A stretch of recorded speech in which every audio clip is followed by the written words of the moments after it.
केंद्रीय विद्यालय, जिसको बेसिकली 2025 ऐसा साल हमें नजर में आ रहा है जो कि अगर आपको एक नौकरी अच्छी जगह पे चाहिए तो वो मिल जाएगी अगर आप सही से मेहनत करते हैं तो, है ना। एक सरकारी नौकरी, टीचिंग की अगर हम बात कर रहे हैं, चाहे केंद्रीय विद्यालय हो, ईएमआरएस की हम बात कर चुके हैं ऑलरेडी, तो जरूरी नहीं है कि आपके राज्य में वैकेंसी निकली हो, बट हाँ देश भर में एक नौकरी आप पक्की कर सकते हैं यदि आप प्राइमरी का टीचर बनने के लिए बेसिक आपकी जो टीचिंग ट्रेनिंग है, डीएलएड या आपने स्पेशल एजुकेशन वाला किया हो, बेसिकली डिप्लोमा होना चाहिए, 2 साल का डिप्लोमा या आपका बीएलएड, ठीक, डिप्लोमा या फिर बीएलएड आपका यहाँ होना चाहिए अगर आप पीआरटी के लिए जा रहे हैं, साथ में सीटेट ऑफ कोर्स। फिर अगर हम बात कर रहे हैं टीजीटी की, तो यहाँ आपका ग्रेजुएशन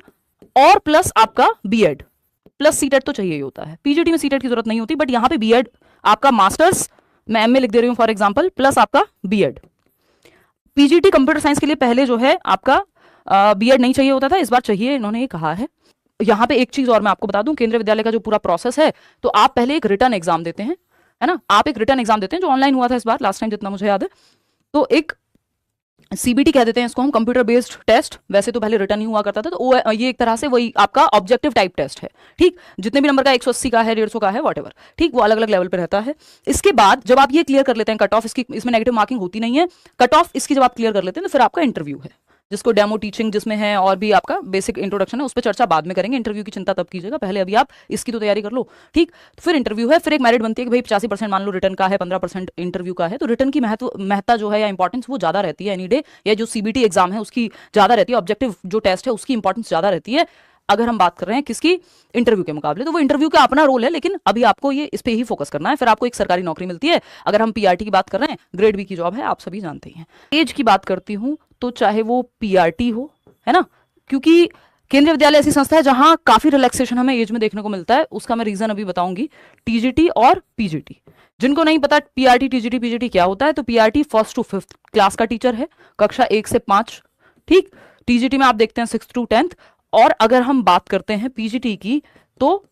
10th क्लास के टीचर 6th to 10th के बीच में आप टीजीटी कहलाएंगे, और 11th और 12th के टीचर को पीजीटी पोस्ट ग्रेजुएट टीचर कहते हैं, ट्रेंड ग्रेजुएट कहते हैं हम टीजीटी को, पीआरटी प्राइमरी टीचर, ठीक। तो अगर मैं एज की बात करूं सबसे पहले तो आप यही देखेंगे ना आप हैं भी इस दायरे में या नहीं, क्योंकि एज ही सबसे ज्यादा महत्वपूर्ण है जब आप सरकारी नौकरियों की तैयारी करते हैं, है ना। तो पीआरटी की अगर हम बात करें तो 30 साल नॉर्मल प्लस 5 साल का रिलैक्सेशन, 5 ईयर्स रिलैक्सेशन। अब ये 5 ईयर्स रिलैक्सेशन में सारी फीमेल्स हैं, मतलब फीमेल्स को जो एक्स सर्विस पर्सन है आपके केंद्रीय विद्यालय में, और भी अगर आप पीडब्ल्यूडी कैटेगरी से हैं उसमें लिखा हुआ है, आप एक बार नोटिस पूरा पढ़ लेंगे, लेकिन फीमेल्स के लिए, सभी फीमेल्स के लिए 5 साल का रिलैक्सेशन है हर एक पोस्ट पे। पहले 10 साल का हुआ करता था, इस बार इन्होंने 5 साल किया है, तो 35 साल तक आप प्राइमरी में अप्लाई कर सकते हैं। अगर हम बात करें, अगर आपके पास कोई भी रिलैक्सेशन लागू ही नहीं हो रहा, तब 30 साल है नॉर्मल केस में, ठीक। 35 साल है टीजीटी के लिए, प्लस 5 ईयर्स का रिलैक्सेशन यदि आप फीमेल कैंडिडेट्स के लिए 40 साल हो गई, ठीक। फिर अगर हम बात करते हैं 40 प्लस 5 ईयर्स रिलैक्सेशन आपका पीजीटी पोस्ट पे, अगर फीमेल हैं आप तो, ठीक। या फिर अदर कैटेगरी में आते हैं, आप एक्स सर्विस पर्सन हैं, आप स्पेशली एबल्ड हैं, वो सारी अगर क्राइटेरिया आपके हैं, तो फिर उस केस में भी 5 साल का रिलैक्सेशन मिलेगा। ऐसा नहीं कि 5 और एक्स्ट्रा, बस 5 साल का ही रिलैक्सेशन है किसी भी कैटेगरी से आप अगर ले रहे हैं तो। ऐसा मुझे लग रहा है, एक बार आप फिर भी चेक कर लेंगे कि आप 2 कैटेगरी में आ रहे हैं या नहीं, बट वो 5 का ही मिलना चाहिए। एग्जाम पैटर्न चेंज हुआ या नहीं, अभी इस पे कोई भी चर्चा नहीं है, संभावना है कि चेंज ना हो, बहुत कम चांस है कि चेंज हो, क्योंकि समय ज्यादा नहीं है। अगर 1 महीने के अंदर अंदर वैकेंसी देखने को मिलेगी तो पैटर्न चेंज हो जाए इसकी संभावना कम ही है, बट यू नेवर नो। लेकिन सिलेबस चेंज होता भी है तो ऐसा नहीं है दुनिया चेंज हो जाती है, बेसिक्स तो सेम ही रहते हैं, तो पढ़ना तो आज से ही पड़ेगा। ये थोड़ी है कि हम सोचें 1 महीना और वेस्ट करते हैं इस चक्कर में, पूरा 1.5-2 महीने का टाइम मुश्किल से देता है केंद्रीय विद्यालय पेपर आने के, आपकी नोटिफिकेशन आने के बाद, तो उसमें तो फिर तैयारी वैसे नहीं हो पाएगी। तो हम ये सोच के नहीं बैठे रह सकते कि जब फाइनल अनाउंस होगा पैटर्न तब हम तैयारी करेंगे। अभी हम पुराने ही पैटर्न को ध्यान में रखते हुए तैयारी कर रहे हैं, बैचेस में आप जुड़ जाइए, और अगर उस टाइम पे कोई भी चेंज होता है तो वो फटाफट से आपको वो भी कवर करा दिया जाएगा, ठीक।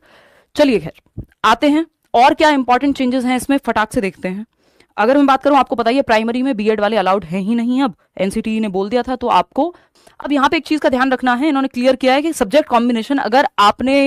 रहे हैं पीजीटी के लिए, तो जिस सब्जेक्ट में आपने मान लीजिए इंग्लिश में आपने मास्टर्स किया है, यानी आपकी एमए अगर आपने की है, या कोई और सब्जेक्ट है तो मान लीजिए एमएससी किया है मैथ्स में, तो वो आपने ग्रेजुएशन में भी पढ़ा होना चाहिए, इन्होंने ये लिखा है। ऐसा नहीं कि ग्रेजुएशन आपने कर ली मान लीजिए किसी भी सब्जेक्ट से या कॉमन सब्जेक्ट से, और पोस्ट ग्रेजुएशन ऐसे सब्जेक्ट से की, मान लीजिए ज्योग्राफी से की जो आपकी ग्रेजुएशन में था ही नहीं, तो आप फिर ज्योग्राफी के टीचर नहीं बन सकते। शर्त यह है कि आपको 11th-12th का यदि एक सब्जेक्ट का टीचर बनना है, मान लीजिए हिंदी का, तो वो हिंदी आपने पढ़ी होनी चाहिए ग्रेजुएशन में भी, तो वो सब्जेक्ट जो मास्टर्स में आपके पास सब्जेक्ट है वो ग्रेजुएशन में भी आपने पढ़ा होना चाहिए, ठीक, तब जाकर के बात बनेगी। और इसके अलावा अगर हम बात करें टीजीटी की, तो अगेन यहाँ पे तो बात वही है कि आपने ग्रेजुएशन लेवल पे वो सब्जेक्ट पढ़ा हो जिसके लिए आप टीचर बन रहे हैं, ये तो ऑब्वियस ही है, इन्होंने लिखा हुआ है। पीआरटी का आपको पता ही है, बीएड छोड़ के बाकी कोई भी जो भी डिप्लोमा है आपका या बीएलएड है जो 4 साल का इंटीग्रेटेड कोर्स होता है प्राइमरी के लिए एलिजिबल आप हैं, साथ में अगर आपने सीटेट किया हो इन दोनों जगहों पे। ठीक, ये एक बेसिक सी जानकारी मैंने आपको दे दी जो लगभग हर एक पोस्ट पे लागू होगी। हाँ, जेंडर बायस नहीं बनना है, चेयरमैन नहीं लिखना है, चेयरपर्सन